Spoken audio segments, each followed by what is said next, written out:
Hello dear students, very good afternoon to all of you. तो शुरू करते हैं आज का हमारा लेक्चर।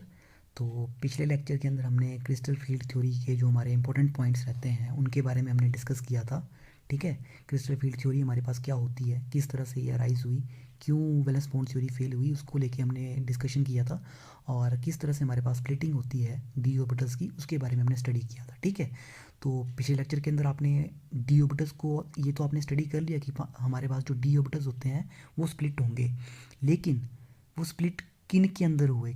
ठीक है, कौन कौन से ऑर्बिटल्स जो हैं वो स्प्लिट होके बने हमारे पास, उसके बारे में अभी तक हमने स्टडी नहीं किया हुआ है। ठीक है, तो अभी तक आपने सिर्फ यही पढ़ा कि हमारे पास जो डी ऑर्बिटल्स हैं वो स्प्लिट होंगे। ठीक है, उन ऑर्बिटल्स के अंदर जहाँ पे उनकी एनर्जी जो है वो अलग अलग है, क्योंकि अभी तक हमारे पास डी ऑर्बिटल्स जो थे उनकी एनर्जी बराबर थी। ठीक है, बराबर थी। उसके बाद मैंने कहा कि आपके पास शेप्स अलग अलग हैं, लिगेंड जो है वो अलग अलग से अप्रोच करेंगे। जब अलग अलग अप्रोच करेंगे हमारे पास तो रिपल्शन अलग अलग होगी, और रिपल्शन अलग अलग होगी तो एनर्जी भी अलग अलग पड़ेगी। तो इसका मतलब क्या हुआ, हमारे पास अलग अलग सेट बन के आएंगे। तो अलग अलग सेट तो बन के आ गए अभी तक। ठीक है, तो हमने अभी तक यहाँ पे पेपर के ऊपर नहीं बनाया कि हमारे पास कौन कौन से सेटअप हमारे पास जो है वो बन के आएंगे। ठीक है, तो आज इस लेक्चर के अंदर हम यही सब चीज़ें जो है यहाँ पे स्टडी करेंगे।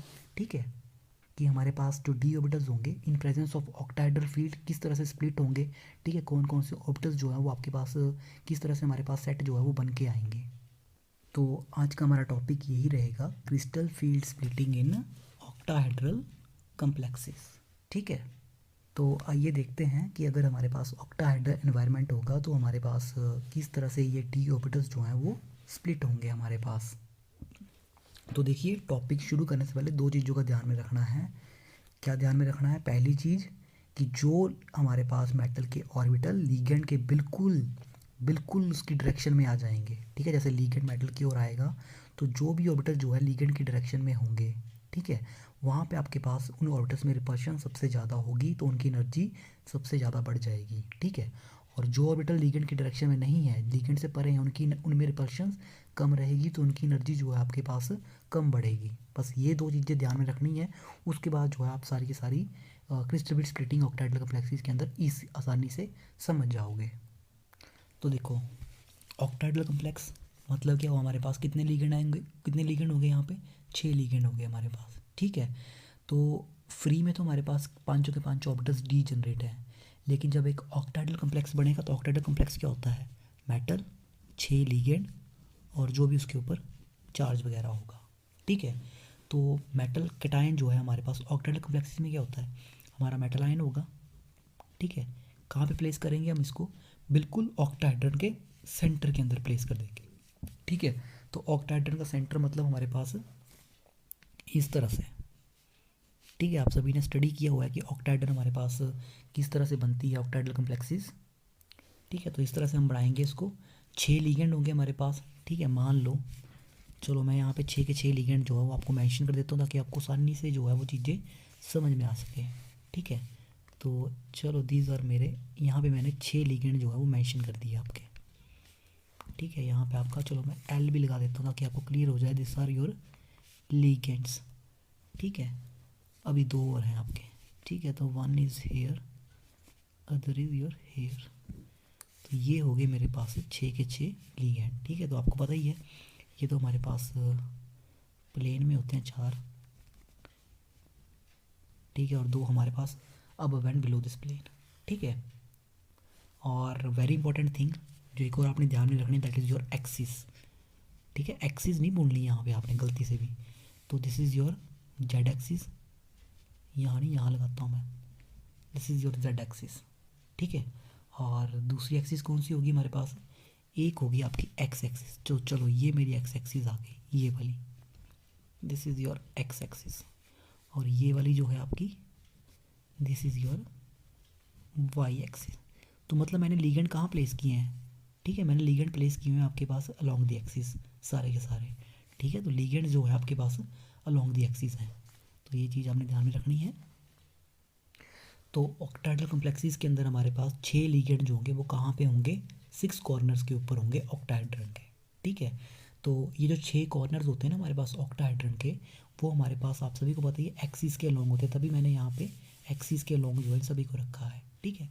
तो यहाँ पे 6 लिगेंड होंगे, वो कहाँ पे होंगे आपके पास, 6 जो हमारे कॉर्नर्स होंगे जहाँ पे आपके एक्सिस है उनके अराउंड होंगे, ठीक है। जो हमारे कार्टेशियन कोऑर्डिनेट हैं, that is your X Y and Z, उनके अलोंग होंगे हमारे पास, ठीक है। तो देखो पहली चीज़, जब मेरे ये 6 के 6 लिगेंड जो हैं मेटल से इनफाइनाइट डिस्टेंस के ऊपर है, मतलब बहुत दूर है मेटल से, ठीक है। मेटल कटायन के बिल्कुल भी पास नहीं है, बहुत दूर है इससे। तो पांचों डी ऑर्बिटल्स की एनर्जी कैसी रहेगी, पांचों डी ऑर्बिटल्स की एनर्जी जो है वो आपके पास मेटल के ऑर्बिटल्स जो है उसको बिल्कुल भी आपके ये जो मतलब ये जो आपके, देखो पहला जो हमारा केस है कि अगर आपके 6 के 6 लिगेंड जो है वो मेटल से बहुत दूर है, इनफाइनाइट डिस्टेंस के ऊपर है, तो इसका मतलब क्या हुआ, जो मेटल के पांचों डी ऑर्बिटल्स है उसकी एनर्जी बिल्कुल भी इन्फ्लुएंस नहीं होगी लिगेंड से, ठीक है, नहीं हुई, क्योंकि लिगेंड्स बहुत दूर है, ठीक है, बहुत दूर है मेटल से। तो जो इलेक्ट्रोस्टैटिक फील्ड जो उनकी होगी, ठीक है, वो एक किस्म की आपकी बिल्कुल नेग्लिजिबल इफेक्ट रहेगा उसके पास मेटल ऑर्बिटल्स के ऊपर। तो इसका मतलब क्या हुआ, हमारे मेटल के ऑर्बिटल कैसे रहे, डीजेनरेट रहे। डीजेनरेट का मतलब क्या होता है, एनर्जी सेम रहती है, ठीक है। अब लिगेंड इन्फिनिट डिस्टेंस के ऊपर तो रहेगा नहीं, यहाँ पे आएगा मेटल की ओर, आ गए हमारे पास, ठीक है। तो जब वो मेटल कटायन की ओर मूव करेंगे, ठीक है, तो हमारे पास क्या होगा, दो तरह की फोर्सेस होंगी, मैंने आपको ऑलरेडी बताया था, अट्रैक्शन होगी और रिपल्शन होगी। अट्रैक्शन किसके बीच में होगी, मेटल और लिगेंड के बीच में। रिपल्शंस कहाँ पे होगी, लिगेंड के जो इलेक्ट्रॉन पेयर्स होंगे और जो मेटल के डी ऑर्बिटल्स होंगे उनमें जो इलेक्ट्रॉन्स हैं उनके बीच में, ठीक है। मेटल के जो डी ऑर्बिटल्स के अंदर इलेक्ट्रॉन्स हैं उनकी रिपल्शन होनी है हमारे पास लिगेंड की जो इलेक्ट्रॉन पेयर है उनके साथ। तो देखो जितनी ज़्यादा अट्रैक्शन होगी, फोर्स ऑफ अट्रैक्शन जितनी ज़्यादा होगी किसके बीच में होगी, मेटल आयन और लिगेंड के बीच में, ठीक है। मेटल आयन जो है आपके पास चार्ज्ड है, लिगेंड भी चार्ज्ड है, ये कटायन है ये एनायन है, ठीक है। तो जितनी ज़्यादा फोर्स ऑफ अट्रैक्शन होगी मेटल कटायन और लिगेंड के बीच में, लिगेंड जो है वो उतना ही क्लोजर होगा हमारे पास मेटल कटायन के, होगा ना क्लोज। जितनी ज़्यादा फोर्स ऑफ अट्रैक्शन होगी, ठीक है, मेटल आयन उसको उतनी और अपनी ओर खींच लेगा, ठीक है, दोनों एक दूसरे के क्लोज आ जाएंगे बिल्कुल।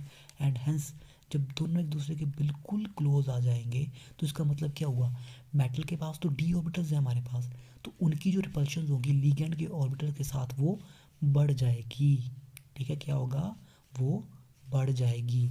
कब बढ़ेगी, जब मेटल्स हमारे पास और लिगेंड्स की जो अट्रैक्शन है वो बहुत ज़्यादा होगी।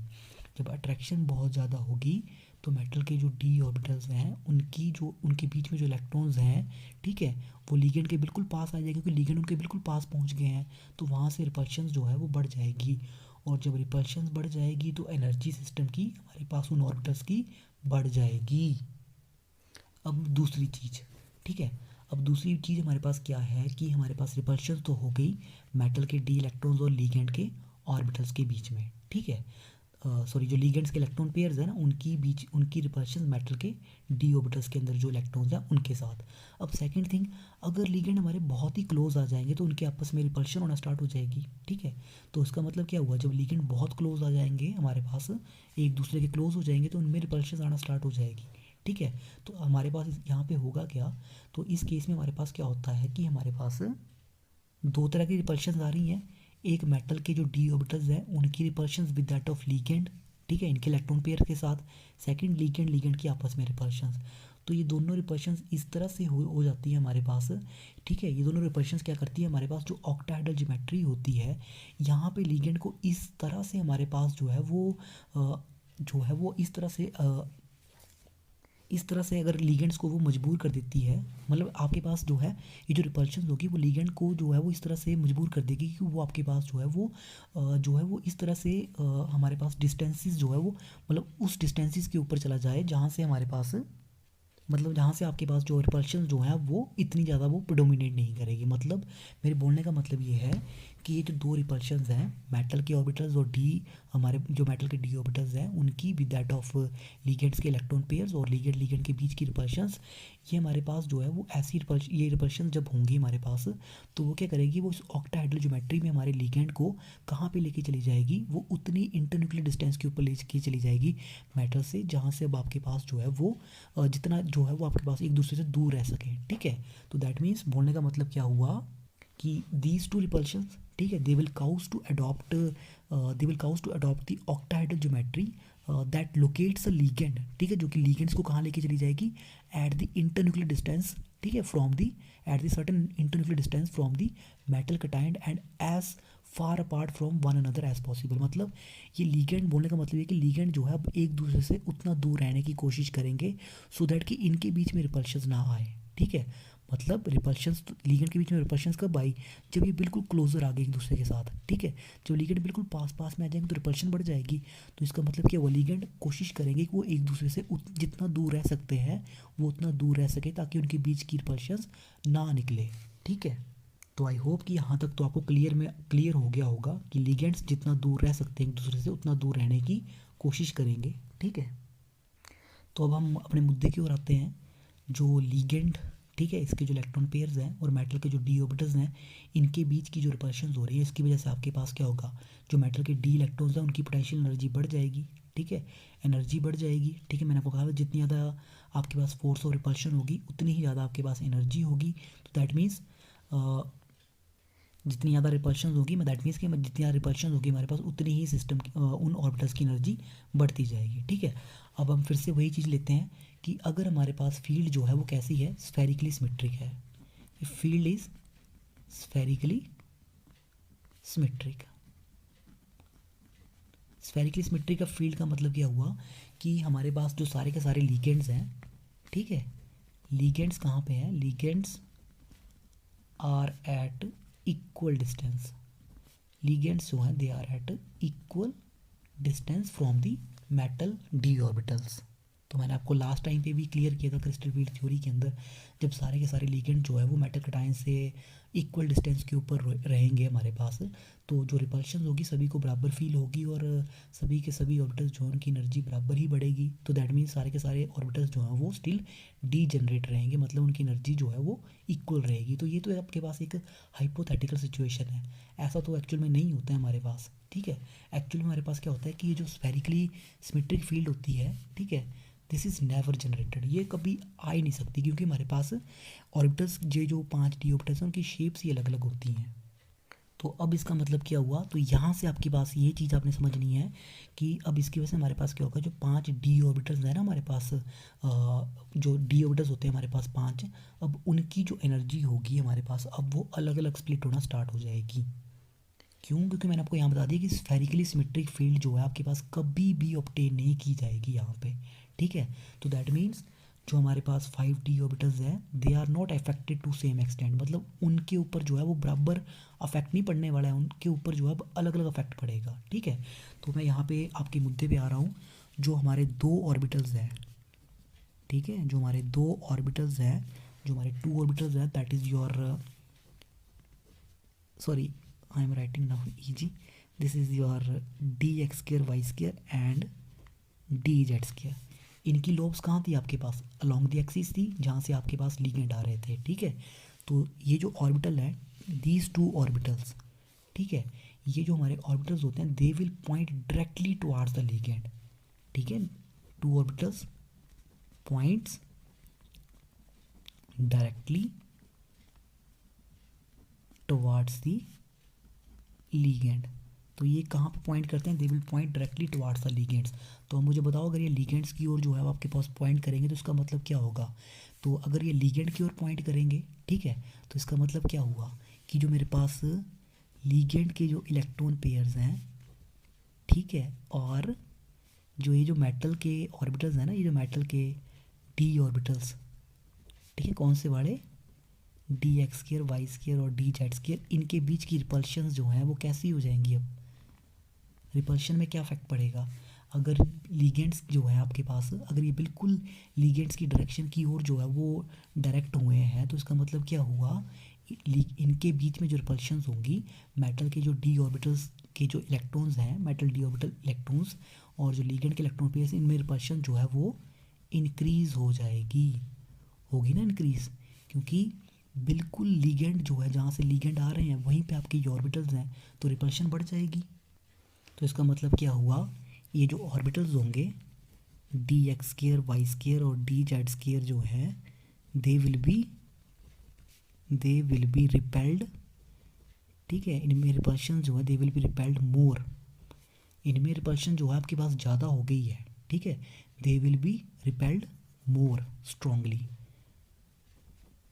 ठीक है, किससे, जो आपके दूसरे सेट है हमारे पास that is d x Y, D Y Z, D Z x, ठीक है, ये जो हमारे तीन ऑर्बिटल्स हैं, ठीक है, ये कहाँ पे आपके पास पॉइंट होंगे, दे will B point in, they will B pointed, ठीक है, they will B pointed, they will B pointed in between, in between the path of approaching ligand, they will B pointed in between the path of approaching ligand, मतलब जो ligand आ रहा है ना उसके बिल्कुल direct सामने नहीं है, ठीक है, उसके साइड में है ये, ठीक है, उसके पाथ के जो है अराउंड में है, ठीक है, तो उसका मतलब क्या हुआ, इनमें जो रिपल्शन होगी they will be repelled, they will be repelled to lesser extent, हो गई ना लेसर एक्सटेंट पे यहाँ पे रिपेल, क्योंकि लीगेंड को डायरेक्ट कौन, देखो लीगेंड के डायरेक्ट पाथ में कौन आ रहे हैं, ये वाले आ रहे हैं,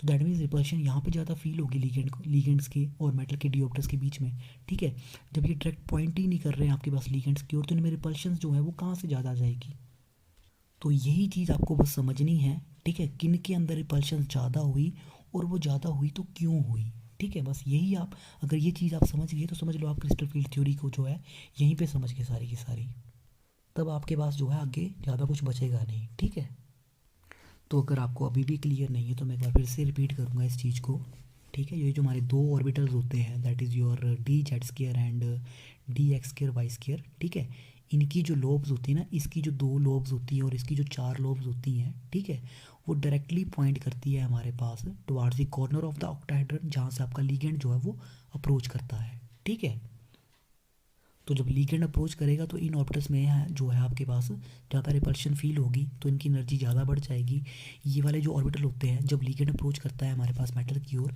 तो ये जो ऑर्बिटल्स होते हैं इनकी जो चारों की चारों लॉब्स होती हैं ना, वो जो है आपके पास इन बिटवीन दी एक्सिस होती हैं, तो लीगेंड जो है वो एक्सिस की ओर से आ रहा है, देखो चलो यहाँ समझने की कोशिश करो आप लोग, ठीक है, देखो यहाँ पे ये है आपका लीगेंड, ठीक है, यहाँ से लीगेंड एक्सिस के लोग से आएगा ऐसे ऐसे, यहाँ पे है आपके पास ये जो एक्सिस वाले ऑर्बिटल सारे के सारे मेटल्स के, ये D X square Y square and D Z square, ठीक है, यहाँ पे ऐसे ऑर्बिटल्स हैं, तो लीगेंड इस तरह से आ रहा है, ठीक है, तो डेफिनेटली यहाँ से आपको रिपल्शन ज़्यादा मिलेगी लीगेंड के इलेक्ट्रॉन पेयर्स के बीच में, और मेटल के ये जो डी ऑर्बिटल्स हैं यहाँ पे जो इलेक्ट्रॉन्स होंगे इनके बीच में रिपल्शन ज़्यादा रहेगी, ठीक है, अब ये जो मेरे तीन ऑर्बिटल्स हैं ना, ये D x Y, D Y Z, D Z X, इनकी लोब्स कहाँ होती हैं, इनकी लोब्स ऐसी होती हैं बीच में, ठीक है, मैंने ऐसे बताया था ना बीच बीच में होती है, एक्सिस के लोग नहीं होगी, ये बीच में होगी यहाँ पे, तो बीच में होगी दैट मीन्स क्या हुआ, लीगेंड मेटल की ओर आ जाएगा, लोब्स कहाँ हैं, लोब्स ऐसे हैं बीच में, तो रिपल्शंस कम फील होगी लीगेंड को यहाँ पे, ठीक है,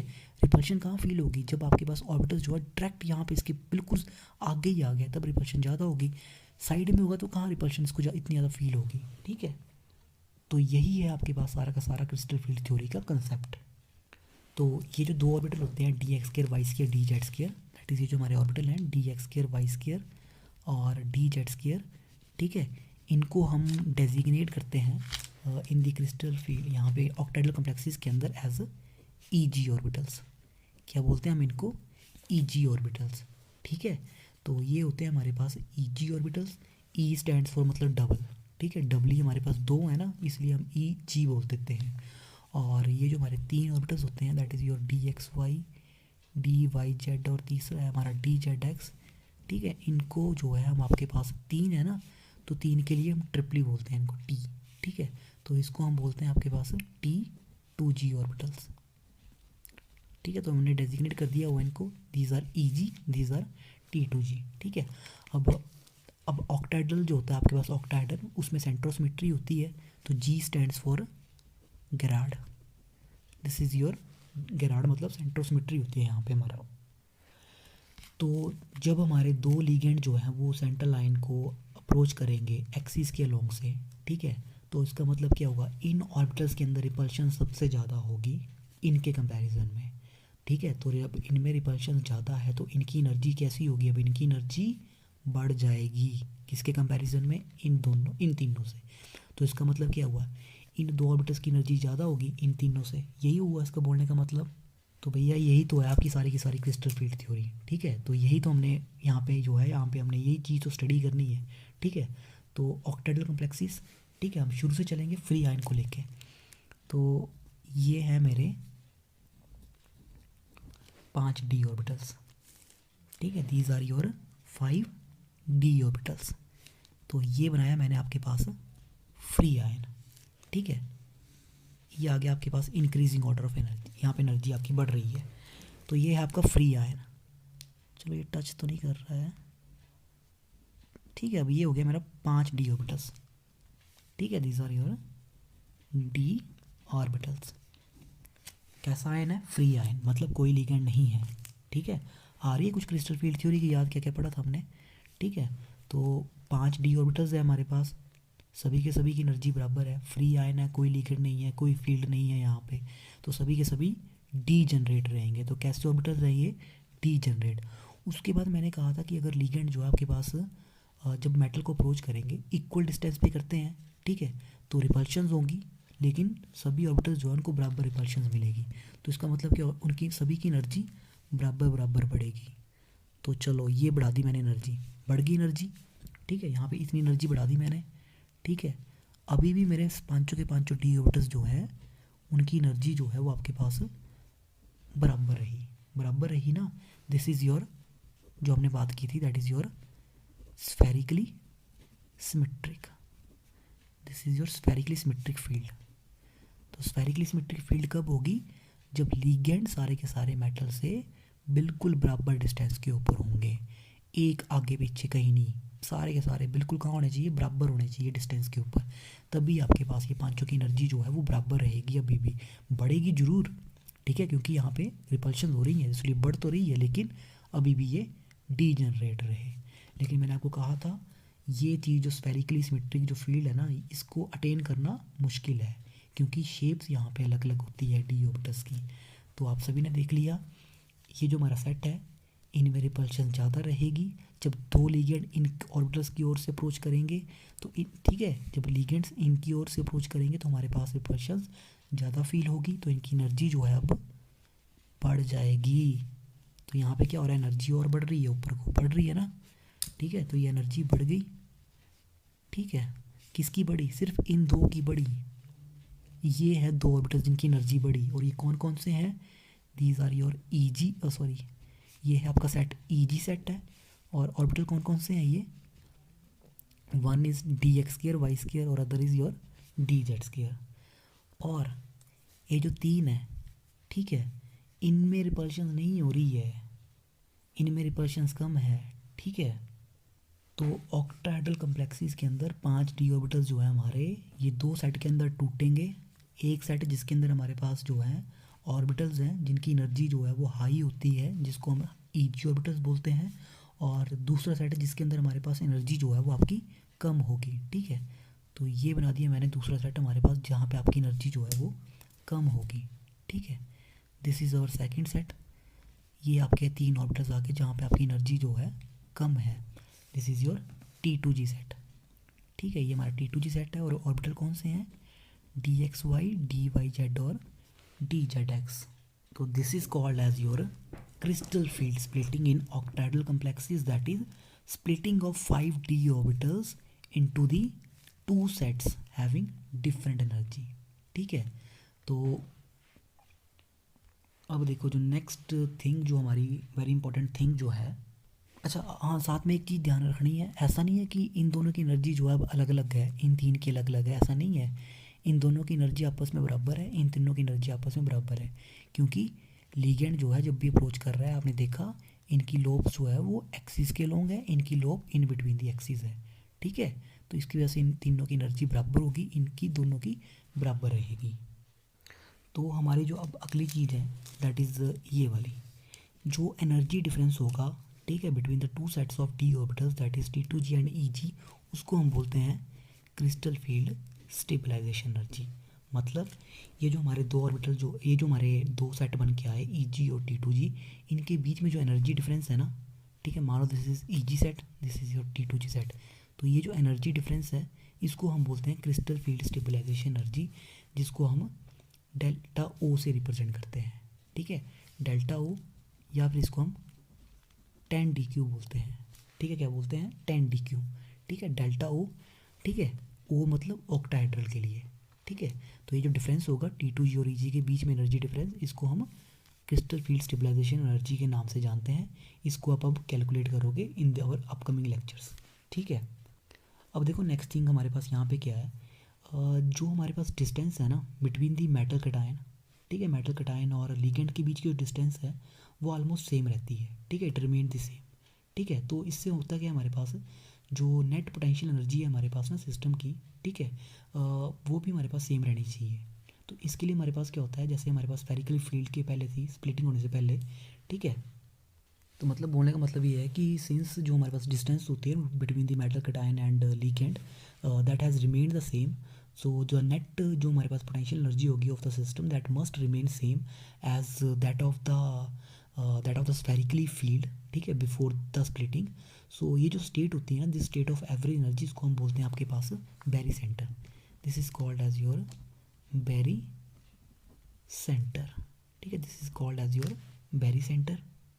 मतलब बोलने का मतलब ये है हमारे पास कि क्रिस्टल फील्ड स्प्लिटिंग आपकी इस तरह से होगी कि जो हमारी एवरेज एनर्जी है ना डी ऑर्बिटल्स की, वो चेंज नहीं होगी।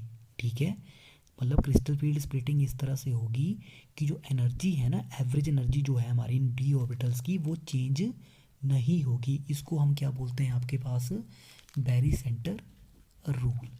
ठीक है, बैरी सेंटर रूल हमारे पास क्या हुआ कि जो एवरेज एनर्जी है, ठीक है, the average energy of D orbitals do not change. ठीक है, वो चेंज नहीं होगी। ठीक है, मतलब जैसे सेंटर ऑफ ग्रेविटी होता है ना हमारे पास टाइप रूल, उसी की तरह होती है हमारे पास। ठीक है, तो अच्छा हाँ, यहाँ पे आपको बताना भूल गया मैं, ये जो डेल्टा हो that is crystal field stabilization energy होती है, this is equal to 10 DQ। ठीक है, जो मैंने यहाँ पे आपका मेंशन किया है यहाँ पे 10 DQ। ठीक है, तो इसको हम पैरामीटर जो हमारा another parameter that is DQ यहाँ से मेज़र करेंगे। ठीक है, दोनों के बीच में रिलेशन ये है। कई बार आपके MCQ टाइप में पूछा जा सकता है क्वेश्चन ये वाला। उसका मतलब क्या हुआ, एवरेज एनर्जी चेंज नहीं होगी, तो यहाँ तो EG ऑर्बिटल्स की एनर्जी बढ़ गई है। ठीक है, तो इसका मतलब क्या होगा, अगर हमारे पास जो हमारे पास का बोलने का मतलब ये है, जो हमारे पास एनर्जी जो है इन ऑर्बिटल्स की बड़ी है दैट मस्ट बी बैलेंस्ड। कैसे बैलेंस्ड होगी, एनर्जी जो है इनकी डिक्रीज़ होके। तो जिनकी एनर्जी बढ़ेगी दूसरों की एनर्जी डिक्रीज़ होगी, तभी आपके पास एवरेज एनर्जी जो है बैलेंस्ड आएगी। ठीक है, तो बैलेंस कैसे होगी, इसको हम बैलेंस करेंगे इन टर्म्स ऑफ एनर्जीज, मतलब डेल्टा ओ या 10 DQ की फॉर्म में। ठीक है, तो हम किस तरह से बैलेंस करते हैं, हम बोलते हैं कि जो हमारे पास EG ऑर्बिटल्स होते हैं ना, ये वाले EG ऑर्बिटल्स, इनकी एनर्जी जो होती है ना वो बढ़ती है बाई 6 DQ। ठीक है, तो एनर्जी जो होगी ना हर एक EG ऑर्बिटल्स की, it is raised by, EG की एनर्जी रेज होगी बाई 6 DQ। मतलब अगर इलेक्ट्रॉन EG के अंदर जाएगा तो एनर्जी कितनी बढ़ जाएगी, 6 DQ। तो अगर एनर्जी यहाँ पे बढ़ रही है तो कम कैसे होगी, T2G के अंदर आपके पास एनर्जी जो है अब आपके पास यहाँ पे मस्ट इसी के थ्रू कम होगी, यहाँ बढ़ रही है तो इसके थ्रू कम होगी, तभी आपके पास एवरेज एनर्जी जो है वो कांस्टेंट रहेगी। ठीक है, तो EG की एनर्जी बढ़ेगी 6 से, at the same time T2G जो होगा उसकी एनर्जी लोअर हो जाएगी बाय द यूनिट 4 DQ। ठीक है, इसकी 4 से कम हो जाएगी। तो इसका मतलब क्या हुआ बोलने का, यहाँ पे हमारे पास ये जो एवरेज एनर्जी है ना, ये जो चीज़ आई आपकी। ठीक है, तो यहाँ से आपके पास जो एनर्जी बढ़ेगी वो कितनी बढ़ेगी, 6 DQ बढ़ेगी, और ये जो कम होगी इसकी कितनी हो जाएगी कम, 4 DQ। ठीक है, या फिर आप इसको बोल सकते हो in terms of delta o, this is your 0.6 delta o, या फिर दिस इज़ 0.4 डेल्टा ओ, यही बना। तो देखो अगर आप कैलकुलेट करना चाहो ना, मान लो, ठीक है, आपकी जितनी एनर्जी होगी एवरेज एनर्जी जो होगी वो सेम ही रहेगी। ठीक है, इसको आप बहुत जल्दी कैलकुलेट करोगे, हमारा जो नेक्स्ट लेक्चर होगा, ठीक है, जब हम क्रिस्टल फील्ड स्टेबलाइजेशन एनर्जी हम निकालेंगे सभी ऑक्टेडल कम्प्लेक्सेस की, वहाँ पे हम इस चीज़ को स्टडी करेंगे, वहाँ पे आप सीख जाओगे किस तरह से अप्लाई करना है इस चीज़ को। फ़िलहाल के लिए इतना याद रखो कि एनर्जी जो है Eg की वो 6 dq से बढ़ेगी और T2g की जो है एट द सेम टाइम कम होगी बाई 4 dq। या फिर मैं ऐसा बोल लूँ, अगर लोअर एनर्जी ऑर्बिटल्स जो है अगर इनकी एनर्जी बढ़ रही है 4 dq से, तो इनकी कैसे कम होगी, बाई 6 dq। ठीक है, तो इस तरह से हमारे पास जो है वो इन सब का आपके पास जो है हमारे पास एनर्जी का कंसेप्ट रहेगा और इसको हम क्रिस्टल फील्ड स्टेबलाइजेशन एनर्जी निकाल लेंगे यहाँ से। अब देखो आपके पास ना आपकी बुक्स के अंदर एक चीज़ मेंशन की गई है, that is orientation in different D orbitals in the octahedral field. मतलब आपको ऑक्टाहेड्रल फील्ड दिखानी है, आपको ऑक्टाहेड्रन बना के दिखाना है वहाँ पे, और वहाँ पे आपको सारे के सारे जो है मेटल डी ऑर्बिटल्स शो करने हैं, तो वो भी आपका इंपॉर्टेंट है। ठीक है, जिसको मैं यहाँ पे बना देता हूँ आपके लिए, ताकि आपके लिए इजी रहे। ओरिएंटेशन आपको जरूर बनानी है पेपर में जब भी क्वेश्चन आएगा। ठीक है, आपको ऑक्टाहेड्रल फील्ड के बारे में बताना कि इस तरह से स्प्लिट होती है। ये जो डायग्राम है ना आपका, ये तो आपने बनाना ही बनाना है। ठीक है, this is very important. This is crystal field splitting in octahedral field. ठीक है, this is crystal field splitting in octahedral field. इस तरह से स्प्लिट होती है हमारे पास। ठीक है, यहाँ पे क्या है, this is no splitting state, this is your no splitting state, या फिर मैं इसको बोल सकता हूँ this is your barycentre, this is your barycentre. ठीक है, this is your barycentre, या फिर आपके पास नो स्प्लिटिंग स्टेट। ठीक है, तो ये दो सेट हैं, T2g सेट और Eg सेट। ठीक है, तो लेटेस्ट मैं ओरिएंटेशन बना देता हूँ आपके लिए जल्दी जल्दी से। तो देखो ओरिएंटेशन कैसे बनानी है, सबसे पहले तो आपने एक्सिस बनानी है। ठीक है, तो 5 ओरिएंटेशन बनेंगे क्योंकि 5 ऑर्बिटल्स है आपके पास। तो सबसे पहला काम आपके पास इस तरह से एक्सिस जो है आपके पास उनको मेंशन करो। चलो सबसे सिंपलेस्ट वे लेते हैं, इसको छोड़ो परे आप, दिस इज़, ठीक है, 1 2 3। ठीक है, let this is our Z axis, ये जेड एक्सिस होगी मेरे पास सारी की सारी। ठीक है, और ये वाली मेरी एक्स एक्सिस होगी, और ये जो है मेरी ये वाली होगी मेरी वाई एक्सिस। ठीक है, तो पहला ले रहा हूँ मैं आपके पास डी जेड स्क्वायर ऑर्बिटल। ठीक है, तो डी जेड स्क्वायर ऑर्बिटल में क्या क्या होता है हमारे पास, ऐसी लोब्स होती हैं हमारे पास, ऐसे ही होती है। ठीक है, इस तरह से लोब्स होती है, और यहाँ पे एक रिंग होती है हाई इलेक्ट्रॉन डेंसिटी वाली। ठीक है, this is the ring of high electron density. बाकी वेव फंक्शंस का भी आपको पता चाहिए, दिस इज़ प्लस प्लस इस तरह से। ठीक है, तो अब देखो यहाँ पे हमारे पास क्या होगा, 5 हमारे पास जो है, इसमें 6 लीगेंड है, आपको पता ही है ऑक्टाहेड्रल एनवायरनमेंट है हमारे पास। तो चलो this is our first ligand, this is first, this is your second. इस तरह से आपने ना 6 लीगेंड बनाने हैं सबसे पहले। कितने हो गए, 5 हो गए, दिस इज़ योर 6। अच्छा ये हुआ आपका 6, 5 हुए, अब हुए 6। ठीक है, अब क्या करना है, सभी को मिला दो आपस में। ठीक है, इस तरह से बन गई ना ऑक्टाहेड्रल, इसी तरह बनाते हैं ना ऑक्टाहेड्रल ज्योमेट्री आपकी। ठीक है, और आपको पता ही है ये वाला आपका प्लेन होता है, इस तरह से प्लेनर में होती है ये चीज़। ठीक है, और बाकी इनको मिलाते हैं हम आपस में इस तरह से। ठीक है, और ये चीज़,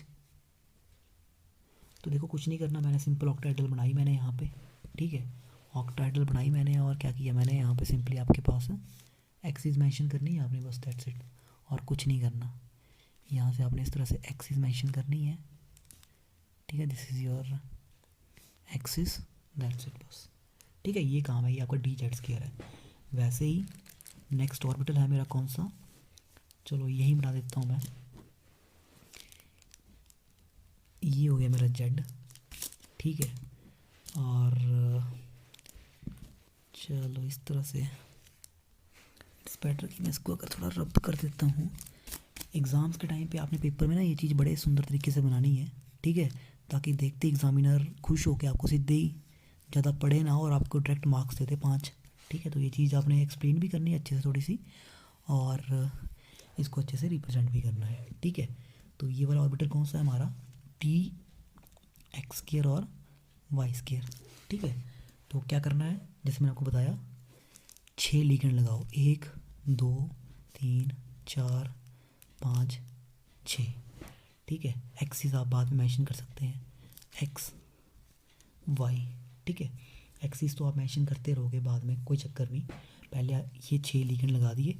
अब क्या करना है, उसके बाद यहाँ से मेटल का लोब्स बनानी है। तो ऑर्बिटल है D x Y, D x square Y square, तो अलॉन्ग दी एक्स एक्सिस, ठीक है, और वाई एक्सिस यही बनेगी। ठीक है, तो साइन वेव फंक्शन लगा सकते हैं आप, प्लस प्लस और माइनस माइनस। ठीक है, तो बाकी उसके बाद क्या करना, आपने कुछ नहीं करना, ये जो एक्सिस है इसको डार्क कर दो सीधे ही। ठीक है, इस तरह से ये है मेरी एक्सिस वाई। ठीक है, और इनको जैसे मैंने ना डार्क डार्क कर दिया, तो ये हो गया आपके पास सारे के सारे 6 के 6 लिगेंड्स। ठीक है, और बाकी जैसे आपका वो ये जो मिलाने वाला काम है, इनको आप डॉटेड डॉटेड करके सभी को यहाँ पे आसानी से चाहो तो मिला सकते हो। ठीक है, दिस इज़ वेरी इजी। ठीक है, so these are your E G orbitals. ठीक है, तो अब जल्दी से मैं T2G को बना देता हूँ, जो T2G ऑर्बिटल्स हैं। तो करना कुछ नहीं है, जैसे मैंने आपको कहा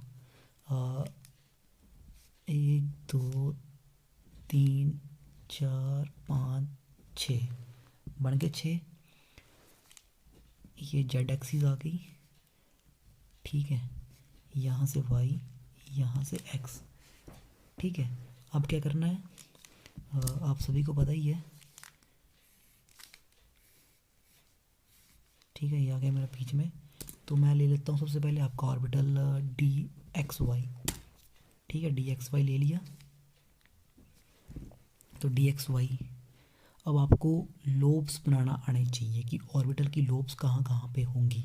ठीक है, तो मैं कर रहा हूँ इन एक्सिस को अब डार्क सीधे। ठीक है, आपको लोब्स बनाने आनी चाहिए। तो डी एक्स वाई की लोब कहाँ होती है, एक्स वाई प्लेन में। तो क्या कैसे करना है, एक्स और वाई को मिलाओ। ठीक है, इस तरह से एक्स और वाई को मिला दो, ये बन गया हमारा प्लेन, बन गया प्लेन। तो लोब कहाँ होगी, पहली लोब एक्स और वाई के बीच में आ गई, एक्स और वाई के बीच में, इधर भी एक्स और वाई के बीच में लगा दी। पर एक्चुअली मैंने काफ़ी बड़ी बड़ी बना दी, यहाँ पे इतनी बड़ी बड़ी बनानी नहीं है अपने पेपर में। ठीक है, छोटी रखनी है अपने पेपर में। ठीक है, बाकी वे फंक्शन लगाते जाओ साथ में। ठीक है, तो इनको मिलाते जाओ इस तरह से। ठीक है, इनको मिला दो, दैट्स इट। ठीक है, this is your D x y orbital. ठीक है, अब हमारा नेक्स्ट ऑर्बिटल है हमारे पास, that is your D Y z. So 1 2 3 4 5 और 6। ठीक है, तो ये मेरी एक्सिस आ गई Z, this is your Y and this is your X axis. तो कौन सा बनाने जा रहा हूँ मैं, यहाँ पे बना रहा हूँ मैं आपका डी वाई जेड।